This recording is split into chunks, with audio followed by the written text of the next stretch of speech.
نویت سنت الاعتکاف، فرمان آخری نبی صلی اللہ علیہ وآلہ وسلم،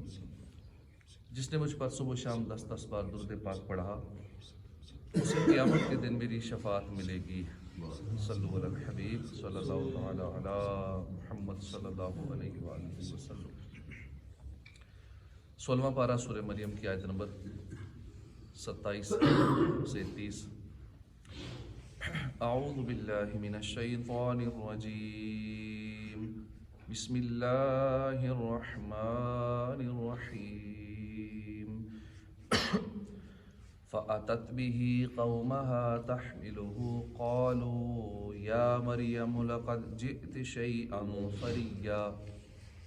یا اخت ہارون ما كان ابوک امرأ سوء وما كانت امک بغیا فأشارت الیہ قالوا کیف نکلم من كان فی المہد صبیا قال انی عبد اللہ آتانی الکتاب وجعلنی نبیا۔ اللہ کے نام سے شروع جو نہایت مہربان رحمت والا۔ فآتت بھی،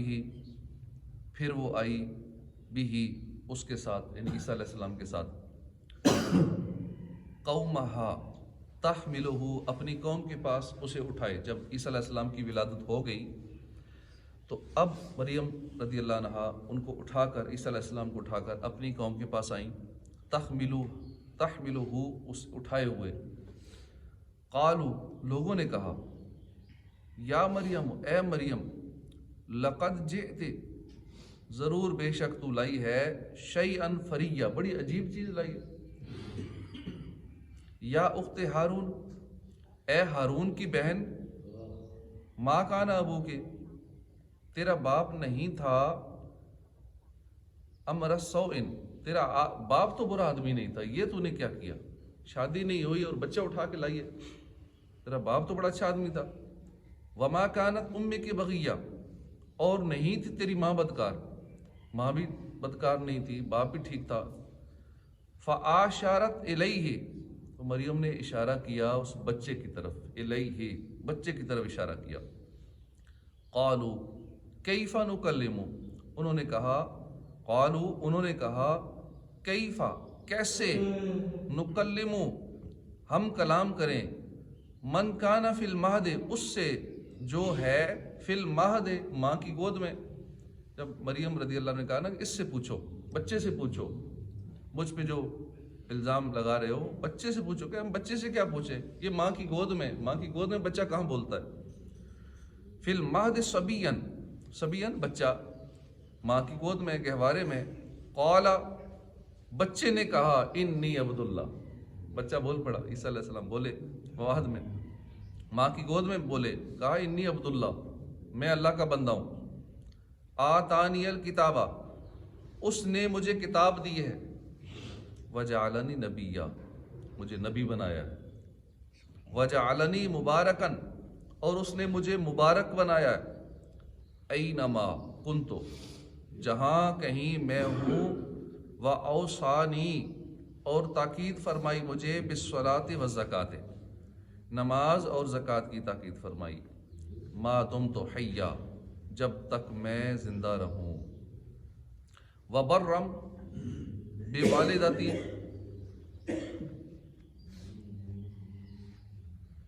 اور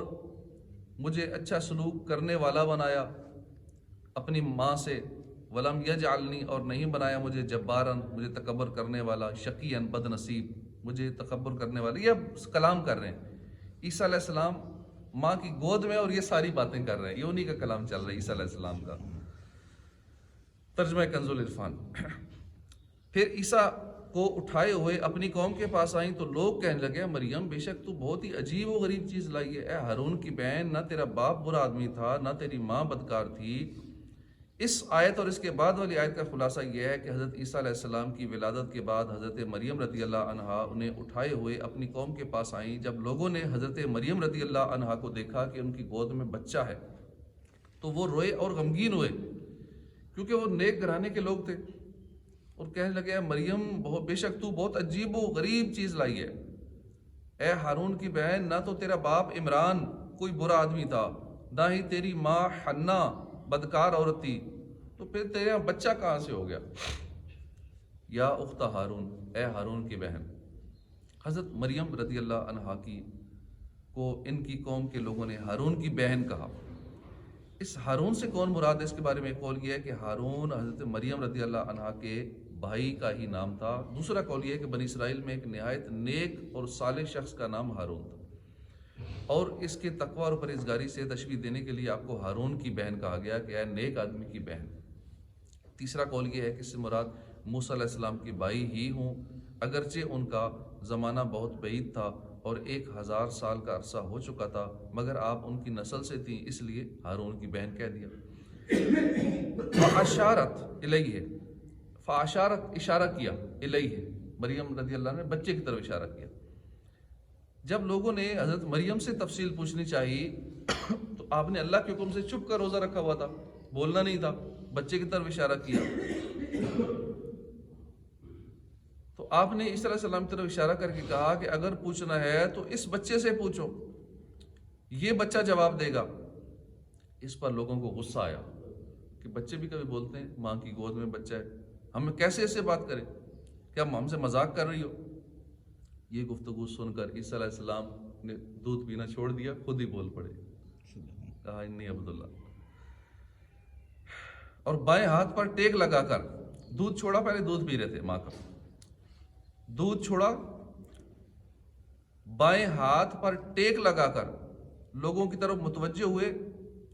اور سیدھے ہاتھ مبارک سے اشارہ کر کے، سیدھے ہاتھ سے اشارہ کر کے جیسے بڑے آدمی کرتے ہیں، چھوٹا سا بچہ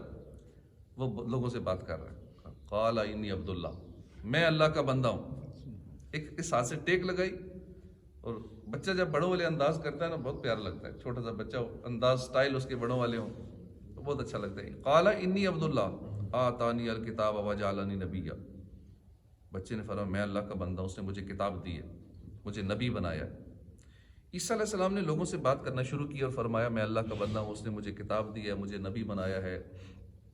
عیسیٰ علیہ السلام نے اگرچہ کلام کر کے اپنی والدہ مائدہ سے تہمت کو دور کرنا تھا، مگر آپ نے پہلے خود کو اللہ کا بندہ قرار دیا تاکہ کوئی انہیں خدا اور خدا کا بیٹا نہ کہے۔ پہلی بات ہی انہوں نے یہی کہی انی عبداللہ، میں اللہ کا بندہ ہوں، لیکن کیسے یہ بیوقوف ہیں جو اللہ کا بیٹا کہتے ہیں، اللہ کے بندے ہیں عیسیٰ علیہ السلام۔ اس نے مجھے کتاب دی، مجھے نبی بنایا، کیونکہ آپ نے اس لیے فرمایا کہ کوئی مجھے خدا کا بیٹا نہ کہے، اور آپ کی نسبت یہ تہمت لگائی جانے والی تھی اور یہ تہمت اللہ تعالیٰ پر لگتی تھی، اس لیے منصب رسالت کا تقاضا یہی تھا کہ والدہ کی برات بیان کرنے سے پہلے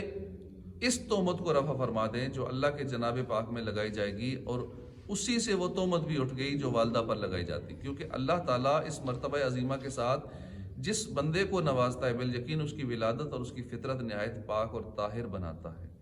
اس کتاب سے مراد ہے آتانی الکتاب، مجھے کتاب دی، کتاب سے مراد انجیل ہے۔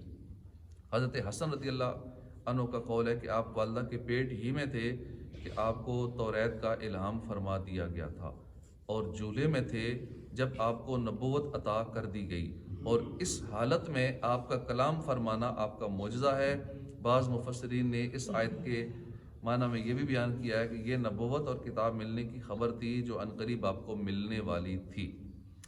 نبی اکرم صلی اللہ علیہ وسلم کو بچپن میں ملنے والے عظیم ترین فضائل، علامہ اسماعیل حقی فرماتے ہیں کہ اللہ تعالیٰ نے 4 بچوں کو 4 چیزوں کے ساتھ فضیلت عطا کی۔ حضرت یوسف علیہ السلام کو کنویں میں وحی کے ساتھ فضیلت دی، عیسیٰ علیہ السلام کو جھولے میں کلام کرنے کے ساتھ فضیلت دی، سلیمان علیہ السلام کو فہم سے فضیلت دی، یحییٰ علیہ السلام کو بچپن میں نبوت عطا کر کے فضیلت دی، اور سب سے عظیم فضیلت اور سب سے بڑی نشانی وہ ہے جو اللہ تعالیٰ نے سید المرسلین صلی اللہ علیہ وآلہ وسلم کو عطا کی کہ آپ نے ولادت کے وقت سجدہ کیا، دنیا میں تشریف لاتے حضور نے سجدہ کیا اور اللہ تعالیٰ نے آپ کے سینے کو کشادہ فرمایا۔ آپ صلی اللہ علیہ وسلم کی ولادت کے وقت حوروں اور فرشتوں کو خادم بنایا، اور ولادت سے پہلے ہی عالم ارواح میں آپ کو نبوت سے سرفراز فرما دیا، اور یہ عظمت و فضیلت آپ صلی اللہ علیہ وسلم ہی کا خاصہ ہے۔ اس آیت سے معلوم ہوا کہ جب حضرت مریم رضی اللہ عنہا پر بہتان لگا تو ان کی عفت و پاکیزگی خود حضرت عیسیٰ علیہ السلام نے بیان فرمائی۔ اب یہاں اللہ کے حبیب صلی اللہ علیہ وسلم کی زوجہ مطہرہ حضرت عائشہ صدیقہ طیبہ طاہرہ رضی اللہ عنہا کے ساتھ ہونے والا معاملہ ملاحظہ ہو۔ چنانچہ اعلیٰ حضرت امام احمد رضا خان رحمۃ اللہ علیہ فرماتے ہیں،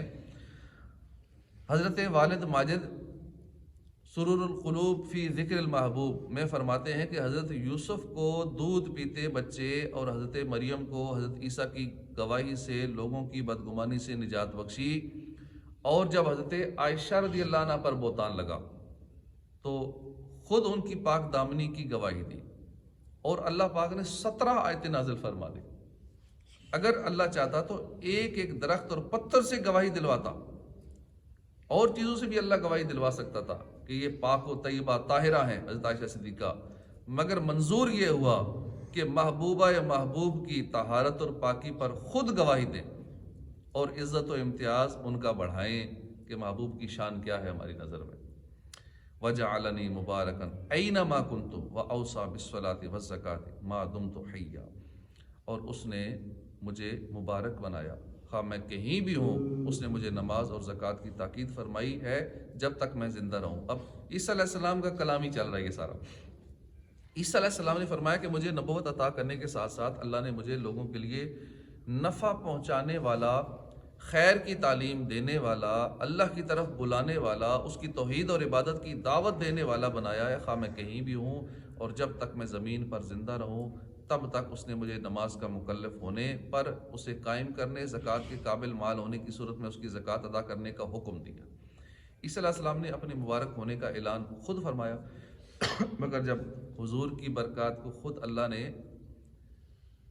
بیان فرمایا، چنانچہ اللہ تعالیٰ نے ارشاد فرمایا، لقد من اللہ علی المؤمنین اذ بعث فیہم رسولا من انفسہم یتلو علیہم آیاتہ ویزکیہم ویعلمہم الکتاب والحکمہ وان کانوا من قبل لفی ضلال مبین۔ عیسیٰ علیہ السلام اپنی باتیں خود کر رہے ہیں، میں اللہ کا نبی ہوں، مجھے کتاب ملی ہے، مجھے نماز کی تاکید ہوئی ہے، مجھے مبارک بنایا گیا ہے، خود بیان فرما رہے ہیں، لیکن اللہ نے اپنے محبوب کی خوبیوں کو خود بیان فرمایا۔ لقد من اللہ علی المؤمنین، بے شک اللہ نے ایمان والوں پر بڑا احسان فرمایا جب ان میں ایک رسول مبعوث فرمایا جو انہی میں سے ہے، وہ ان کے سامنے اللہ کی آیتیں تلاوت فرماتا ہے، انہیں پاک کرتا ہے، انہیں کتاب اور حکمت کی تعلیم دیتا ہے، اگرچہ یہ لوگ اس سے پہلے یقیناً کھلی گمراہی میں پڑے ہوئے تھے۔ اور مزید اللہ پاک ارشاد فرماتے ہیں اپنے محبوب کے بارے میں، لقد جاءکم رسول من انفسکم عزیز علیہ ما عنتم حریص علیکم بالمؤمنین رؤوف رحیم۔ کہیں فرمایا وما ارسلنا من رسول الا لیطاع باذن اللہ ولو انہم اذ ظلموا انفسهم جاءوک فاستغفروا اللہ واستغفر لهم الرسول لوجدوا اللہ توابا رحیما۔ اسی طرح نبی کریم صلی اللہ علیہ وسلم کی امت پر رحمت و شفقت کی انتہا اور اللہ کی وحدانیت اور عبادت کی دعوت دینے کا جذبہ ایسا تھا کہ اللہ نے اپنے حبیب کو تسلی دیتے ہوئے فرمایا، اے پیارے حبیب فَلَعَلَّكَ بَاخِعٌ نَفْسَكَ عَلَىٰ آثَارِهِمْ إِن لَّمْ يُؤْمِنُوا بِهَٰذَا الْحَدِيثِ أَسَفًا، اگر وہ اس بات پر ایمان نہ لائیں تو ہو سکتا ہے کہ تو ان کے پیچھے غم کے مارے اپنی جان کو ختم کر دو۔ اللہ اپنے محبوب کو تسلیاں دے رہے ہیں کہ یہ نہیں آپ کی بات مانتے، نہیں ایمان لاتے تو آپ پریشان نہ ہوں، آپ اپنی جان کو کیوں بلاتے ہیں۔ سرداس کی چند آیات ذکر کی ہیں، ورنہ قرآن مجید کے اندر سینکڑوں آیات ہیں کہ جو اللہ نے اپنے حبیب کی برکات کو بیان فرمایا ہے۔ عیسیٰ علیہ السلام نے تو خود چند باتیں بیان کی ہیں نا اپنے بارے میں، لیکن اللہ نے اپنے محبوب کی شان میں سینکڑوں آیتیں بیان فرما دی۔ اس آیت سے معلوم ہوا کہ جب تک آدمی زندہ ہے اور کوئی ایسا شرعی عذر نہیں پایا جا رہا جس سے عبادت ساقط ہو جائے، تب تک شریعت کی طرف سے لازم کی گئی عبادات اور دیے گئے احکامات کا وہ پابند ہے۔ اس میں ان لوگوں کے لیے بڑی نصیحت ہے جو شیطان کے بہکاوے میں آ کر لوگوں سے کہتے ہیں کہ ہم اللہ کی معرفت کے اتنے اعلیٰ درجے پر فائز ہو چکے ہیں کہ اب ہمیں عبادت کی ضرورت نہیں ہے۔ یہ عموماً جو اس طرح کے ڈبہ پیر یا جیلی اس طرح کے بنے ہوتے ہیں لوگ، لمبی لمبی لٹیں رکھی ہوں گے، عموماً یہ مزاروں کے آگے پیچھے کہیں بیٹھے ہوتے ہیں، یہ کہتے ہیں کہ نماز وغیرہ تو ہم نے نہیں پڑھے، ہم اس سے اوپر کسی منزل پہ پہنچے ہوئے اب ہو گئے ہیں، اس لیے ہمیں شرعی احکام وغیرہ ان ساری پابندیوں سے ہم آزاد ہیں۔ تو ایسے لوگ شیطان کے بہکاوے میں آ کر یہ کہتے ہیں ہم اللہ کی معرفت کے اعلیٰ مقام پر فائز ہو چکے ہیں، ہمیں عبادت کی ضرورت ہی نہیں، ہر حرام ناجائز چیز ہمارے لیے تو مباح ہو چکی ہے۔ جب مخلوق میں اللہ کی سب سے زیادہ معرفت رکھنے والی ہستی، سب سے مقرب ہستیوں یعنی انبیاء اور رسل سے عبادات ساقط نہیں ہوئیں، پوری کائنات میں اللہ کے سب سے مقرب بندے، سب سے زیادہ اللہ کی معرفت رکھنے والے یعنی ہمارے آقا صلی اللہ علیہ وسلم سے بھی عبادات ساقط نہیں ہوئیں، تو آج کل کے جاہل اور بناوٹی پیر اگر اس طرح کی باتیں کریں کہ صوفیاء کہلانے والے، یہ کس منہ سے کہتے ہیں کہ ہم سے عبادات ساقط ہو چکی ہیں اور لوگ ان کے پیچھے بھی چل رہے ہیں؟ عوام بھی کہتے ہیں نا العوام کالانام، عوام جانوروں کی طرح یہ نہیں دیکھتی جس کو میں نے پیر بنایا ہوا ہے، یہ طرح طرح کے گناہ تو خود کر رہے ہیں، یہ میرا پیر کیسے ہو سکتا ہے؟ نمازوں کی پرواہ اس کو نہیں ہے، کہتا ہے میں پہنچا ہوں، میں مدینہ نماز پڑھتا ہوں، کھانا بھی پھر ادھر ہی جا کھایا کرو، تینوں ٹائم کا کھانا یہی کھانا ہے، باقی سارے کام ادھر کریں، نماز مدینے میں پڑھتے ہیں، مکے میں پڑھتے ہیں۔ اسی طرح لمبی لمبی لٹیں رکھی ہوگی، حالانکہ بال رکھنا، زلفیں رکھنا جب کندھوں سے ٹچ ہو جائیں، یہاں ٹچ ہو جائیں اس کے بعد اسے کٹانا ضروری ہو جاتا ہے، کندھوں سے نیچے جائیں گی تو یہ گناہ اور حرام کا کام ہے، ایسا بندہ ہر وقت گناہ گار ہے۔ پیر صاحب کی اتنی لمبی لٹیں، مریدوں کو نظر ہی کوئی نہیں آ رہا کہ میرا پیر تو 24 گھنٹے گناہوں میں مبتلا ہے، لمبی لمبی لٹیں، لیکن دنیا پیچھے چل رہی ہے، لاکھوں کروڑوں فالوورز ہیں اور عوام کو جو خود پتہ نہیں ہے مسئلے مسائل کا، 4 انگوٹھیاں پہنی ہوئی، حالانکہ ایک انگوٹھی سے زیادہ پہنا گناہ ہے، اور پیر کیسا پیر ہے 2 انگوٹھیاں پہنی ہوئی؟ جب حضور منع فرما رہے ہیں 1 انگوٹھی پہن سکتے ہیں، اس کی بھی مخصوص ایک حد ہے کہ 4 ماشے سے زیادہ نہ ہو، اس طرح کی ہو، 1 نگ والی ہو، لیکن پیر صاحب نے کئی انگوٹھیاں پہنی ہوئی، کڑے پہنے ہوئے، گلے میں زنجیریں پہنی ہوئی، اور نہ جانے کیا عجیب و غریب وہ سلسلہ ہے، مرید دیکھ بھی رہے ہیں پھر بھی دیوانے ہوئے پڑے کہ بڑی پہنچی ہوئی ہستی ہے، چونکہ جن نکال دیا تھا پیر صاحب نے فلاں کا، تو اس لیے یہ ہمارا پیر پہنچا ہوا ہے۔ جن نکالنا یہ کرنا یہ تو ایک الگ سے علم ہے، یہ پیر ہونے کے لیے تو نہیں چاہتے کہ یہ جن جو نکال دے یا جس کی چھو سے کوئی اولاد مل جائے یا بندہ ٹھیک ہو جائے تو وہ پیر ہو گیا، یہ تو الگ سے ایک علم ہے جو عامل لوگ بھی کرتے ہیں، جو کافروں کے پاس بھی علم ہوتا ہے وہ بھی کرتے ہیں، اپنے دم سے جن بھگا دیتے ہیں، جن نکال دیتے ہیں، لیکن ہمارے ہاں اسی کو ہی مانا جاتا ہے، بس اسی کے ہم مرید ہو گئے ہیں، کیونکہ ہمارے ہاں گھر میں فلاں کو جن تھے تو اس نے نکال دیے تھے، گھر میں یہ مسئلہ تھا تو وہ حل ہو گیا تھا، بیٹا اولاد نہیں ہو رہی تھی تو پیر صاحب نے ایسا تویز دیا، ایسا دم کیا کہ اولاد ہو گئی، بس اسی کو پیر بنا دیا، شرعی معاملات دیکھے ہی نہیں کہ وہ شریعت کے مطابق ہے یا نہیں ہے، تو علم دین کی دوری کی وجہ سے ایسا ہو رہا ہے۔ تو ایسے بناوٹی صوفی شریعت کے نہیں بلکہ شیطان کے پیروکار ہیں، اور اس کی دی ہوئی تعلیمات پر عمل کرتے ہوئے لوگوں کے دین، مذہب اور ایمان پر ڈاکے ڈال رہے ہیں۔ اللہ تعالیٰ ایسے شریروں کی شر سے ہمیں محفوظ فرمائے۔ وبرم بے والدتی ولم یجعلنی جبارا شقیا، اور مجھے اپنی ماں سے اچھا سلوک کرنے والا بنایا، مجھے متکبر اور بد نصیب نہ بنایا، یعنی اللہ نے مجھے میری والدہ کا خدمت گزار بنایا ہے اور مجھے حق بات کے خلاف تکبر کرنے والا اور بد نصیب نہیں بنایا، عاجزی اور انکساری کرنے والا بنایا۔ اس آیت سے 3 باتیں معلوم ہوئی۔ عیسیٰ علیہ السلام کی والدہ ماجدہ بدکاری کی تہمت سے بری ہیں، کیونکہ اگر وہ کوئی بدکار عورت ہوتی تو ایک معصوم رسول کو ان کے ساتھ بھلائی کرنے اور ان کی تعظیم کرنے کا حکم نہ دیا جاتا۔ عیسیٰ علیہ السلام بغیر باپ کے پیدا ہوئے، کیونکہ آپ کو اپنی والدہ کے ساتھ اچھا سلوک کرنے کا حکم دیا گیا۔ اس سے ماں کا مرتبہ بھی معلوم ہوا کہ انبیاء کرام کو بھی ان کے حسن سلوک کا فرمایا جاتا ہے، نبی کو فرمایا جا رہا ہے کہ اپنے ماں باپ کے ساتھ اچھا سلوک کرو، اور اللہ تعالیٰ انبیاء کرام کو فطرت کے اعتبار سے ہی ماں سے حسن سلوک کرنے والا بناتا ہے۔ انبیاء کرام بد عقیدگی سے، بد عملی سے، بد خلقی سے، سخت دلی سے معصوم ہوتے ہیں، کیونکہ بد عقیدہ اور بد عمل لوگ بدبخت ہوتے ہیں۔ صدق اللہ العظیم۔ صلو علی الحبیب صلی اللہ